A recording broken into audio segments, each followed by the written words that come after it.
We have the first alert tonight with the latest information on that giant sinkhole in downtown St. Louis. It's causing major disruptions, forcing the shutdown of a portion of Interstate 44. Now police are telling the public to stop driving there to see the site.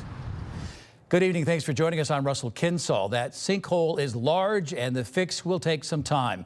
Police taped off a large area around the hole to prevent the curious from creating additional traffic issues and getting in the way of repair efforts.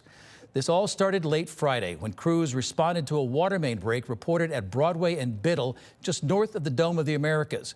Several other water main breaks happened, causing the street to collapse. The city's water division says crews are working around the clock. New at 10, our Jordan Burrell with the first alert on why city officials say this one incident highlights a major infrastructure issue across the city. When you have water mains that are over 100 years old, we know that they're all at risk. That's St. Louis Mayor Kara Spencer on Sunday after a sinkhole near I-44 in North Broadway in downtown St. Louis is now exposing part of the infrastructure supporting the highway above it. City officials say the bridge remains stable for now, but with conditions still changing underground, drivers should expect major traffic impacts for days. Right now, that exposure is not severe, but the conditions on site have the potential to continue changing.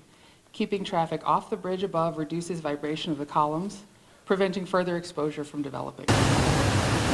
The sinkhole formed after a leaking 20-inch water main compromised the ground beneath Broadway. Water officials say 2 additional mains were affected, thus creating what eventually collapsed. Now crews are working to stabilize the area before they can determine exactly what repairs will be needed. That isolation was particularly challenging due to the number of valves, that aging infrastructure, as the mayor mentioned, as well as the location of the break itself. Officials say the immediate focus is safety. The sinkhole is also raising new questions about the condition of St. Louis's aging infrastructure. Mayor Kara Spencer says the water mains involved were more than a century old. Again, that really speaks to the importance of the water rate increase. Can I ask a follow-up? But what stops anyone from driving anywhere and falling into a sinkhole at this point?